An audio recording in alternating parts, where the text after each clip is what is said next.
કેમ છો બધા? જય શ્રી કૃષ્ણ બધાને. તો આજે છે ને વિડીયો સીધો અંદર કિચનમાં જ આપણે સ્ટાર્ટ કરીએ, કેમ કે કાલથી જોબ સ્ટાર્ટ અને સાંજનો ટાઈમ છે.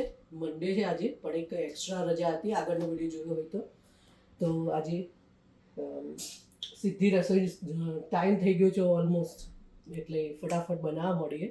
અને આજે બનાવવાની છું મશરૂમ મટરની સબ્જી બનાવવાની છું. અને ઘરમાં જ રહેલા ઇન્ગ્રીડિયન્ટ્સ હોય એમાંથી આપણે પંજાબી સ્ટાઇલ સબ્જી બનાવીશું. તો એક બે કમેન્ટ હતી જ્યારે મેં મારું ગ્રોસરી બતાવી હતી કે આ મશરૂમ આ લાયા છે, તો એમાં કોમેન્ટ હતી કે મશરૂમની સબ્જીની રેસીપી આપજો, એવી 2 થી 3 જણાની કોમેન્ટ હતી. તો આજે હું બનાવું છું અને હું કોઈ એવી સ્પેશિયલ આઈટમ શેર નથી કરતી, જે ઘરમાં બનતું હોય એ જ હું બતાવતી હોઉં છું. તો આજે છે ને એનો ટર્ન છે મશરૂમની સબ્જી. તો આજે એમની જે ડિમાન્ડ હતી આપણે પૂરી કરી દઈએ અને એ રેસીપી હું તમારી સાથે શેર કરું. તો ચાલો શરૂ કરીએ. અહીંયા તેલ મૂકી દીધું છે અને એ આવે પહેલાં હું તમને બતાવી દઉં.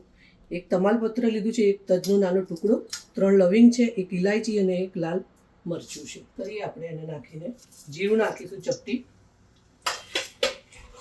કોઈ એક્સ્ટ્રા મસાલા આવશે નહીં, કોઈ વઘાર નહીં, કંઈ નહીં. આપણે જેમ જેમ બનાવતી જાઉં એમ હું તમારી સાથે શેર કરી દઉં. નાખી દઈશું પહેલાં ખડા મસાલા. અહીંયા છે ને 2 ડુંગળી લીધી છે અને 4 ટામેટા લીધા છે. 2 ડુંગળી અને 4 ટામેટા. કોઈ બી પંજાબી સબ્જી તમે બનાવી હોય ને તો એનો એક માપ છે કે 2 ડુંગળી હોય તો 4 ટામેટા. આ જો તમે ફોલો કરશો ને તો ગ્રેવી એકદમ પરફેક્ટ કહેવાય ને, ખટાશ ને લુકવાઈ ને એ બધું એકદમ પરફેક્ટ આવશે. તો આપણી જોડે 2 છે ડુંગળી અને 4 ટામેટા છે. તેલ આવી ગયું છે, એમાં નાખી દઈએ આપણે. ડુંગળીની અંદર છે 2 લીલા મરચાં છે, લસણ છે અને નાનો ટુકડો આદું છે. નાખી દઈએ અંદર. નાના મોટા કાપી લેવાના, કેમ કે આપણે ગ્રેવી બનાવવાના આની. મોટા મોટા પીસ હશે તો વાંધો નહીં. મીઠું નાખી દઈશું અંદર, એટલે ફટાફટ ગળવા મળે આપણી ડુંગળી અને ટામેટાને. સોતે કરવાના. ડુંગળી આપણે અહીંયા સોતે કરીએ છીએ ત્યાં સુધી હું તમને બીજું બતાવી દઉં કે અહીંયા 2 ડુંગળી, 4 ટામેટાં, એક નાની વાટકી લેવાની વટાણા છે. તો એ તમારી મરજી પ્રમાણે, પણ એક નાની વાટકી આટલી મેં લીધેલી. એના મેં છે ને અહીંયા ફ્રોઝન છે, એટલે 1-2 વખત ઉભરો આવી દીધો, મતલબ ઉકાળી દીધા છે અને બોઇલ કરી દીધા છે. તો જો તમારી જોડે ફ્રેશ હોય ને તો સીધા બી તમે વાપરી શકો મશરૂમની જોડે. અહીં મશરૂમ છે ને એ 400 ગ્રામ જેવા છે. મશરૂમને સારી રીતે ધોઈ એક મશરૂમના 4 પીસ કરીએ એ રીતે મેં સુધારી દીધા છે. પાછળનું જે ડંઠલ હોય મશરૂમ આવે એનો પાછળનો જે ભાગ હોય એને કાપીને ફેંકી દેવાનો. અને મેં ફેંકી દીધું છે, નહીં તો બતાવો તમને. એ ફેંકી દેવાનો અને મશરૂમનો આગળનો જે ભાગ હોય 4 પીસીસ કરી દેવાના. એવડી સાઈઝના મેં અહીંયા સમારી દીધા છે. ડુંગળી જો અહીંયા સરસ રીતે સોતે થવા મળી છે. એની અંદર આપણે કોઈ એક્સ્ટ્રા મસાલા નહીં આવે આમાં. ધાણા જીરું અને આપણે કાશ્મીરી મરચું યુઝ કરીશું આમાં. બહુ તીખું તો કાશ્મીરી મરચું જેવું જોવે એવું નાખી દેવાનું. અને હલ્દી નાખી દઈએ અને ઢોકીને આને હવા દઈએ. તેલ છૂટું પડવા મળે ને એટલે આપણે એમાં દહીં નાખી દઈશું. 1 2 થોડુંક બીજું અને સારી રીતે ચડવા દઈશું. થોડું હલાવીશું કેમ કે દહીં આપણું ફાટી ન જાય. ડુંગળી આપણી ચડી ગઈ છે, અહીંયા જુઓ સોતે બરાબર થઈ ગઈ છે, તેલ છૂટી પડી ગયું છે. આપણે આમાં દહીં નાખ્યું હતું, એ જુઓ દહીં નાખીએ એટલે તેલ મસ્ત છૂટું પડી જાય. મસાલા બરાબર ચડી બી ગયા છે. હવે આપણે આ સ્ટેજ ઉપર નાખી દઈશું ટામેટા અને ફરીથી ઢાંકીને અને એને બરાબર ચડવા દઈશું.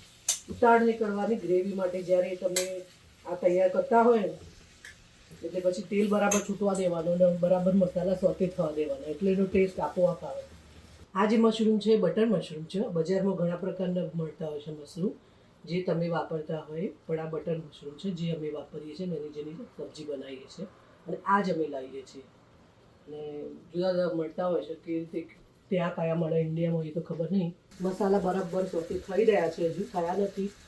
એ સ્ટેજ ઉપર હવે આપણે નાખી દઈશું કિચન કિંગ મસાલા. જ્યારે પંજાબી સ્ટાઇલ બનતું હોય એટલે કિચન કિંગ બેસ્ટ છે એના માટે.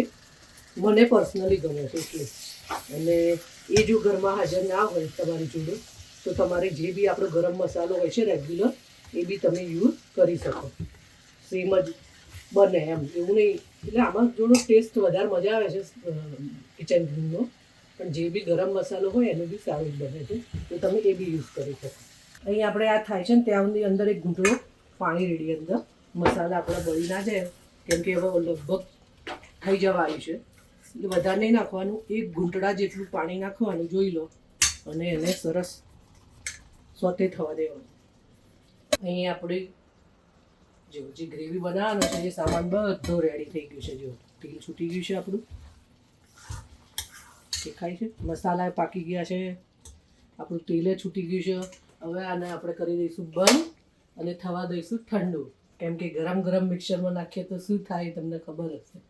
તો ઠંડુ થવા દઈએ અને પછી ગ્રેવી કરીએ. આપણો મસાલો રેડી થઈ ગયો છે અને ઠંડો થઈ ગયો છે મેઇન તો. અને એમાંથી આપણે તમાલપત્ર જે છે એ કાઢી દઈશું અને પછી આપણે બ્લેન્ડ કરી લઈશું. પ્યુરી અહીંયા રેડી થઈ ગઈ છે ગ્રેવી. અને હવે આપણે આ જે મશરૂમ છે એને બટર સાથે સોતે કરી લઈશું. નાખીએ આપણે બટર, જેને જેવું ખાવું હોય બરાબર નાખીને એવું નાખી શકો છો. 2 ચમચા બટર નાખીશું, એને મેલ્ટ થવા દઈએ. નાખી દઈએ એમાં મશરૂમને આમાં થોડું સોતે કરીશું બટરમાં, એટલે ટેસ્ટ એને બહુ જ સરસ આવે. અને આ બીજું એક કહેવું હતું કે આ જે ગ્રેવી છે ને, આ ગ્રેવીમાં તમે જેમ અત્યારે મશરૂમ ને મટર નાખવાના છે એવી રીતે તમે બટેકો નાખવો હોય તો એ થઈ જાય. સબ્જી તમારી મિક્સ વેજીટેબલ્સ હોય તો એ તમારી સબ્જી રેડી થઈ જાય. પનીર નાખો તો પનીરની સબ્જી રેડી થઈ જાય. તો આ એક ગ્રેવી છે, પણ એમાં તમારે જે તમને ભાવતું હોય એ સબ્જી તમારે રેડી થઈ જાય. એટલે આ ગ્રેવી બધામાં કામ આવે, કહેવાનું મતલબ. નાખી દઈએ આપણે અંદર. આને છે ને બહુ હલાવવાના નહીં, ફાસ્ટ કરી દઈએ. બહુ વારે નહીં હલાવવાના, કેમ કે આ છે ને તરત તૂટી જાય. પછી ગ્રેવીમાં આટલી મહેનત કરી અને પછી ઝેર થઈ જાય ને તો મજા ના આવે. તો ધીમે ધીમે શાંતિથી થોડી વાર થાય એટલે ખાલી આમ હલાવીશું બસ. એટલે હવે એમાં મશરૂમ સોતે થાય છે. અહીંયા આપણે સોતે થઈ રહ્યા છે. ફાસ્ટ ઉપર જ કરવાની છું, 2-1 મિનિટ જેવી જ કરવાની. આપણે આગળની રેસીપી જે કોને મારી રેસીપી ટ્રાય કરી હોય તો કમેન્ટ બોક્સમાં કોમેન્ટ કરીને કહેજો કે તમે ટ્રાય કરી તો કેવું બન્યું. મશરૂમ નાખ્યા ને એની સાથે સાથે આપણે વટાણા બી નાખી દઈશું બટરમાં સોતે થવા માટે. મીડિયમ ફ્લેમ છે, ધીમે થાય છે. તો અહીંયા આપણા મશરૂમને અને સોતે કરવાનો મતલબ બટરમાં એની ફ્લેવરે મસ્ત આવે અને જે આપણે ચડવવાના હોય એટલે ચડી બી જાય. અધકચરા ચડી ગયા છે. હવે સિમ્પલ, કોઈ તડકા નહીં, કોઈ મસાલા નહીં, કંઈ નહીં, સીધી આ ગ્રેવી જશે આપણી અંદર. જે છે આમાં તમે ગ્રેવી રેડી થાય ને એ જ મેઇન છે. જો એ રેડી થઈ ગઈ એટલે તમારી સબ્જી રેડી. એની જે થિકનેસ ને બધું આપણે જેવી જુઓ ને સબ્જીમાં એવી મસ્ત થઈ ગઈ છે.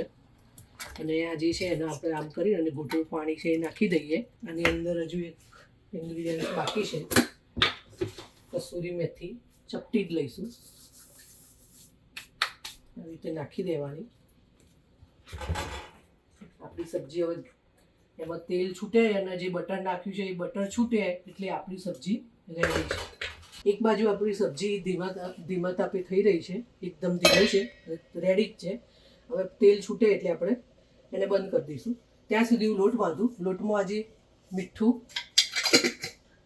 આને તમે નાન સાથે, તમે રોટી સાથે, તમે આ પરાઠા સાથે, આજે હું પરાઠા બનાવ્યું તો આપણે મીઠું નાખ્યું, સ્લાઈડ અજમો નાખીશું, મેથી થોડી ચપટી,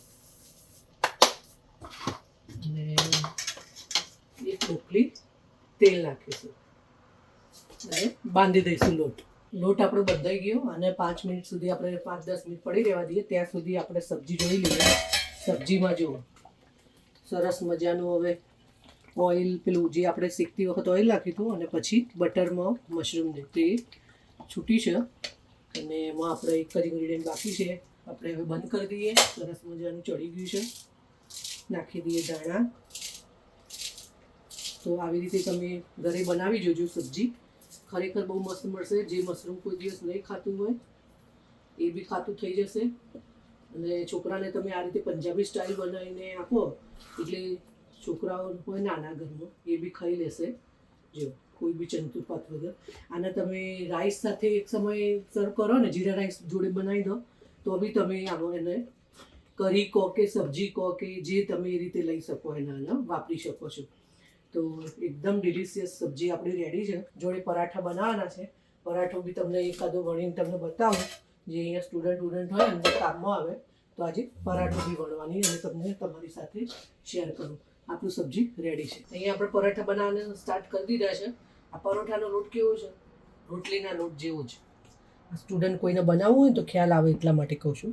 અને આ લોયો લઈ લીધો છે આપણે, એક બાજુ થઈ ગયો છે, બીજો નાખી દીધો છે. અને હું તમને શીખવાડું વણતર. સીધો ગોળ આપણે હળવા હાથે વણી લેવાનું. થોડુંક તેલ નાખીશું અને આ જે રોટલીનો લોટ આપણે અટામણ લીધું હોય એ થોડું ભભરાઈ દેવાનો.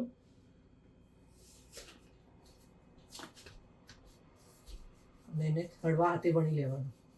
ચડે એટલે બતાવું તમને કેવું. જો આ ફૂલિંગ કેવું થયું છે. 2 પડ આખા છૂટા પડે આપણે.